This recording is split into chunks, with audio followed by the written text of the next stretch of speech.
Singapore. For the past 31 days, Nicholas Tai Wei Ming had been waking up at 4:30 a.m. to eat, before abstaining from food and drink from dusk to dawn like Muslims around the world observing Ramadan. But the 28-year-old, whose family owns a small construction company, is Catholic, not Muslim.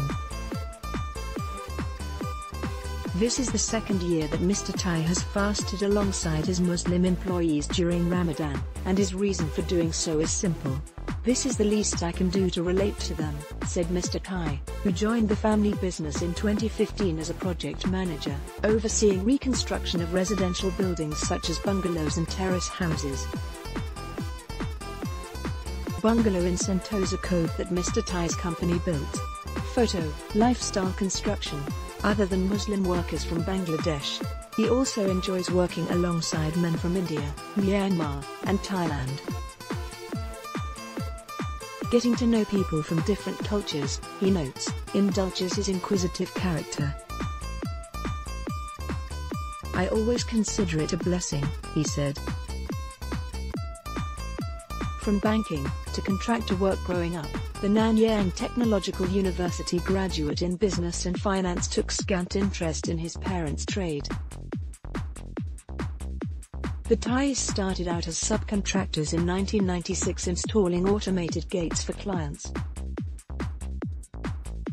As the firm grew to become a main contractor, the young Mr. Tai and his two siblings would sometimes pop by the construction sites, although their conversations with the workers never went beyond hi and bye. That changed after Mr. Tai did a 6-month internship at an investment firm in the Middle East, and he started having second thoughts about a career in finance. The sedentary job didn't quite suit his active nature. "I decided that I didn't want to sit down in the office for too long," he said. So instead of becoming a banker, after getting his bachelor's degree in 2015, Mr. Tai became a contractor, a job he knew nothing about. In order to pick up as much trade knowledge as quickly as he could, he thought the best way was to live among, and learn from, his workers. Nicholas Tai and employees from India, Bangladesh, Myanmar, and Thailand. Photo: Nicholas Tai. The 25 employees from Bangladesh, India, Myanmar, and Thailand, most of whom have worked with the Thais for many years, reside in houses the company rents for them.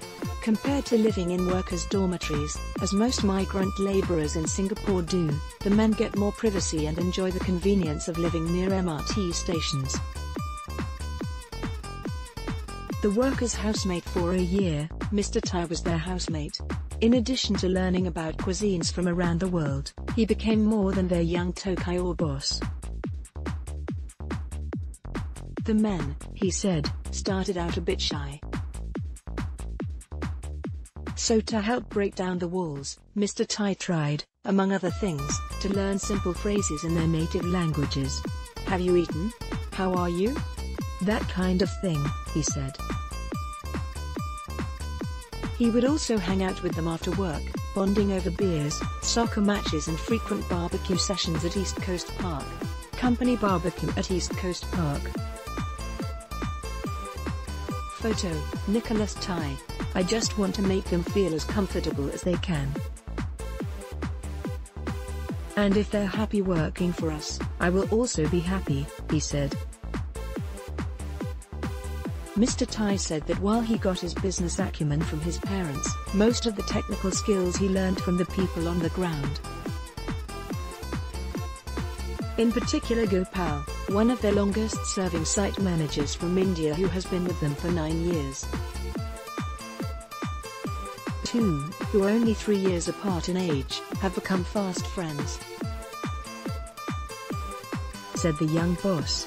"Whenever I have fights at home, I come and find my manager and we talk and we drink. And when he has stuff he wants to share with me, he does the same." Mr. Tai enjoys such a close relationship with his employees that since 2015, he has attended 3 of his workers' weddings back in their hometowns. And just last year, he even organized a short holiday to Thailand for the more senior staff to allow them to see the world a bit more. Mr. Tai and senior staff from his company on a trip to Bangkok. Photo, Nicholas Tai.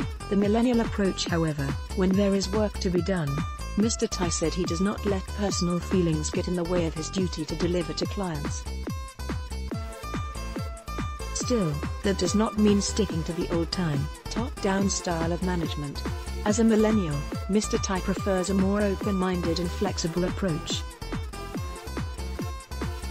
For example, instead of mandating a fixed number of working hours, he prefers to set his employees benchmarks.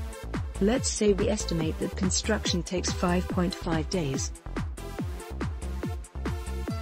But if we are able to complete the job in 5 days, then what's the point of coming in for the sake of coming in? He said. I want people to maximize their time at work, and also have some time to relax. He also thinks it is important to be humble. And by working from the bottom up and learning from his workers, Mr. Tai hopes that eventually, he will be able to lead and inspire them in a different way. I can't come in and act authoritarian because I lack knowledge and experience, he said. He admits that his new, less hierarchical way of managing has yet to show results in a concrete manner, but the work culture is definitely changing, he noted. In the past 3 years, the mindset of how we approach things has become a lot more positive. And this, he believes, will lead employees to reciprocate with work that helps the company. An experience in empathy last year, Mr. Tai decided to fast during Ramadan for the first time. In our line of work, you're in a very strenuous environment, and they still try their best to fast for the month, he said. I wanted to know how it felt like. He got Mr. Shiokit Hossain, an employee of 10 years, to serve as his guide. Said the Bangladeshi, I tell him besides fasting, 1 month no drinking, no smoking, cannot do bad things, the mind must be clear. It was due to his experience last year, that Mr. Tai did things differently at work this year. I tried to arrange for the Bangladeshi workers to do jobs that didn't take too much from them, so that they could properly carry out their fast and religious duties. Just as he spends more time with his Muslim workers during Ramadan, so on other occasions, such as Deepavali, I spend more time with the Indians, Mr. Tai said. They really appreciate it when locals show interest and want to be involved with them. Mr. Tai celebrating a Hindu festival with workers from India. Photo, Nicholas Tai. Getting to know his multinational employees better has been a blessing. I get to experience things most Singaporeans won't get to.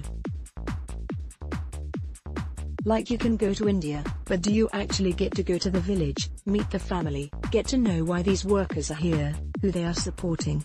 It's very rewarding knowing that I'm indirectly helping the people they are helping. Like what Shah Akot said, we help each other, said Mr. Tai. Nicholas Tai, his parents and some of their staff celebrating Hari Raya Puasa on June 15, 2018. Photo, Nicholas Tai.